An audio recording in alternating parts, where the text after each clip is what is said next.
Hello, guys. I hope you guys are fine. Let's talk about something motivational today.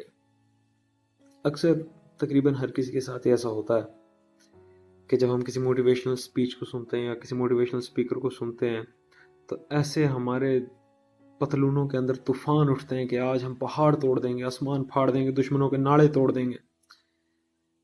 और ये सारी motivation एक दिन के बाद हवा बन के निकल जाती है। Let me tell you few facts about motivation. Motivation can not be achieved by listening to somebody. ये एक हैबिट होती है जो हम लोगों को डेवलप करनी पड़ती है with the passage of time. ये एक लंबी डिस्कशन है जो कि हम इंशाल्लाह फिर कभी करेंगे, लेकिन बात यह है कि जितने भी मोटिवेशनल स्पीकर हैं ये सबसे बड़े झूठे हैं, क्योंकि ये आपको मोटिवेट तो ज़रूर करेंगे लेकिन आपको कभी सच बात नहीं बताएंगे। इसकी छोटी सी एग्जांपल हम इस तरीके से देते हैं कि बचपन में हमने एक कहानी सुनी थी कछुए और खरगोश की।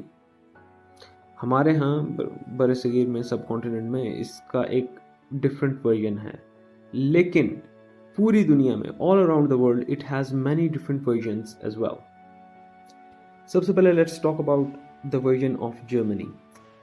जर्मनी में जो खरगोश है वो कछुए के साथ नहीं, वो एक हेजहॉग के साथ रेस लगाता है।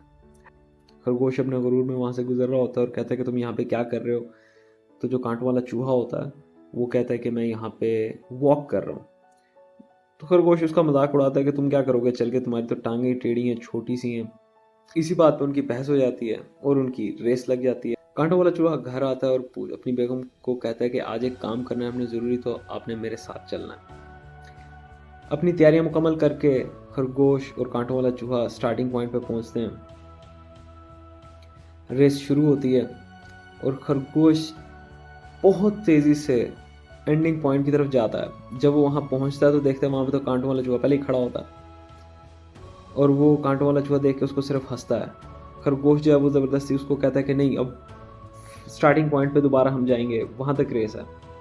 और खरगोश बहुत ज़्यादा स्पीड से भागता है और दोबारा स्टार्टिंग पॉइंट पे जब पहुँचता है तो देखता है वहाँ पे पहले ही कांटों वाला चूहा खड़ा होता है और फिर उसको देख के हंसता है। 3-4 दफ़ा यही हिसाब किताब होता है। इतना होता है कि खरगोश जो है वो थक हार के गिर जाता है और उससे कहता है कि ठीक है, तुम मेरे से ज़्यादा तेज़ हो। Moral of the story in The Hare and the Hedgehog in the Gemini version was use your brain rather than your physical attributes. इसके साथ ऑथर ने एक और बड़ी प्यारी बात इसके अंदर लिखी, वो ये थी कि a hedgehog should always marry a hedgehog, यानी कि अपनों में अपने जैसों से, अपनी सोच वाले से शादी करनी चाहिए। वो इंसान को हमेशा कामयाब करता है। Talking about the Brazilian version of hare and the turtles, होता कुछ यूँ है कि दोनों की रेस लग जाती है, आपस में बहस होती है, रेस स्टार्ट हो जाती है। रेस से पहले तैयारी हो रही होती है। खरगोश अपनी तैयारी में मशगूल होता है। जो कछुआ होता है वो अपने बहुत सारे दोस्तों को बुलाता है और उन सारों को कहता है कि तुमने रास्ते में यहाँ यहाँ यहाँ छुप जाना है और जब वो आवाज़ दे तो तुमने उसको वापस जवाब ज़रूर देना है। शुरू में तो किसी को ये बात समझ नहीं आती, लेकिन सारे दोस्त जाके छुप जाते हैं और जब रेस स्टार्ट होती है तो खरगोश बहुत स्पीड में आगे भागता है और काफ़ी दूर जब कछुआ उसकी आंखों से ओझल हो जाता है तो बहुत ऊंचा कहका लगा के कहता है कि हाँ भाई, किधर हो तुम। अब उस कछुए का दोस्त वहीं कहीं छुपा हुआ होता है और जब वो ये आवाज़ सुनता है तो वो ज़ोर से बोलता है कि हाँ, मैं तुम्हारे पीछे ही हूँ, तुम भागो, मैं आ रहा हूँ। खरगोश डर के और स्पीड से भागता है आगे। काफ़ी दूर जाने के बाद वो फिर दोबारा कहका लगा के बोलता है कि हाँ भाई, किधर हो तुम। वहां पे भी कछुए का एक दोस्त छुपा होता है और वो बोलता है कि तुम भागो, मैं आ रहा हूँ। खरगोश फिर डर जाता है और वो बहुत तेजी से आगे की तरफ बढ़ने की कोशिश करता है। वो जहां रुक के आवाज लगाता है कि हाँ तुम किधर हो, तो कछुए का कोई ना कोई दोस्त वहां पे छुपा होता है और वो बोलता है कि हाँ मैं आ रहा हूँ, तुम भागो। खरगोश इस डर से इतना तेज भागता है, इतना तेज भागता है कि उसको हार्ट अटैक हो जाता है और वो मर जाता है। Moral of the story, first, don't be obsessed with anything, your obsession will take you to your grave. आपका ऑब्सेशन आपको कब्र तक ले जाएगा। Second moral of the story, it's never too late to ask for help, use your brains rather than your ego। ये वो version है जो ब्राज़ील में बच्चों को पढ़ाए जाते हैं। फिर हमारे पास एक और वर्जन है जो कि 1850 में लिखा गया था। मुझे एग्जैक्टली याद नहीं कि ये किस जगह लिखी गई थी। I think it was written in Ireland, I guess. होता ही कुछ यूं है कि खरगोश और कछुए की जब रेस होती है तो जो कछुआ होता है वो भी पीछे ही होता है और खरगोश जो आगे जाके थोड़ी देर बैठता है और आराम करना शुरू कर देता है और वो अपने आप से ये सवाल पूछता है कि मैं इससे रेस क्यों लगा रहा हूँ जबकि मुझे पता है कि वो स्लो है। कुछ देर तक कछुआ जब उस तक पहुंचता है तो खरगोश जो है वो फिर दौड़ लगा के काफ़ी दूर आगे जाता है, फिर वहाँ पे बैठ जाता है और फिर वो अपने आप से ये सवाल पूछने लगता है कि यार मैं इससे क्यों रेस लगा रहा हूँ, वो स्लो है, मैं तेज़ हूँ, इट्स ऑब्वियस, हम ये चीज़ क्यों प्रूव कर रहे हैं। कछुआ दूसरी दफ़ा फिर जब खरगोश के पास पहुंचता है तो खरगोश फिर दौड़ लगा के काफ़ी आगे तक जाता है। जब वो फिनिश लाइन तक पहुंचता है तो वहाँ पे रुक जाता है और वो आगे नहीं जाता और वो वहीं पे बैठ जाता है ताकि कोई उसको देखे ना और कछुआ जीत जाता है। इन शॉर्ट के खरगोश कछुए को खुद जीतने देता है और पूरे जंगल में अफवाह फैल जाती है कि कछुआ जो है वो बहुत तेज़ है, खरगोश से भी ज़्यादा तेज़ है। खरगोश इस बात को दिल पे नहीं लेता और उसके दिमाग में एक बात आती है कि पता नहीं क्यों ये सारे बेवकूफ़ाना हरकतें कर रहे हैं। फिर कुछ अरसे बाद होता कुछ यूँ है कि जंगल में आग लग जाती है।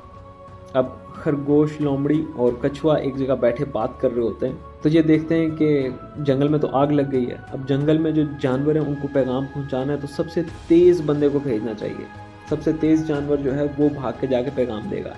अब क्योंकि वहाँ पे कुछ जानवर बैठे होते हैं और लोमड़ी कहती है कि कछुआ ही सबसे तेज़ था, वो तो रेस जीत गया था। कछुए भाईजान अब मरते क्या ना करते, वो चल तो पड़े लेकिन जब तक वो पैगाम पहुँचाते पूरे जंगल में आग फैल गई और सारे जानवर मर गए। खरगोश उस कछुए के पास आया और उसे बोला कि जब तुझे पता था कि तू तेज़ नहीं है तो तुझे दिखावा करने की क्या ज़रूरत थी। तेरे दिखावा करने की वजह से आज कितने जानवर मारे गए। कछुए को बड़ा अफसोस होता है और वो दोबारा पानी में चला जाता है और फिर कभी वापस नहीं आता। Moral of the story, don't be something that you are not, do not pretend to be someone that you are not. अब ये वो वर्जन्स हैं जो फॉरेन कंट्रीज में बच्चों को पढ़ाए जाते हैं, जबकि हमारे यहाँ ये पढ़ाया जाता है कि कछुआ स्लो एंड स्टेडी चलता रहा और खरगोश सो गया। और ये सारे मोटिवेशनल स्पीकर्स पूरी दुनिया में यही पेट होते हैं कि ये slow and steady wins the race, ऐसी की तैसी सारों की। लेकिन ये लोग ये बात नहीं बताते कि असल में कोई खरगोश रियलिटी में नहीं सोता। सारे कछुओं को, हम मुझ समेत हमारी सोसाइटी में सारे कछुओं को एक बात बहुत अच्छे से समझा दी गई है कि slow and steady wins the race and you are all कछुए। हम लोगों को तशबीह ही कछुए से दी जाती है कि जिसका मॉरल ऑफ द स्टोरी ये है कि slow and steady wins the race, यानी कि स्लो स्लो चलते रहो, कभी तेज ना चलना। अब जो खरगोश है वो तो तेज चलेगा ना। हमारी सोसाइटी को सारे एक ही डंडे से हाँक रहे होते हैं। ये जो सोसाइटी है पूरी इसी तरीके से ही चल रही है, एक डंडे पे हाँकते हैं सारों को, इसलिए सब परेशान है और इसलिए सब आवाज़ार है। झूठ और मकर के ऊपर ये पूरी की पूरी सोसाइटी बनाई गई है और हमारे दिमाग को मज़ीद ख़राब करने के लिए हमें इस तरह की फजूल स्टोरी सुनाई जाती हैं कि slow and steady wins the race. कोई ये नहीं कहता कि गिव इट योर 100%। ये वो चीज़ें जो हमें बचपन में बतानी चाहिए थी कि नहीं, you have to do your 100%। लेकिन हमें हमेशा यही बताया गया कि slow and steady wins the race, यानी कि बस स्लो स्लो चलते रहो, तेज़ जाने की ज़रूरत नहीं है। लेकिन मैं अपने दिमाग में अक्सर एक और बात सोचता हूँ कि सोसाइटी में सारे ही खरगोश हो चुके हैं, अब बस सारे सोए हुए हैं।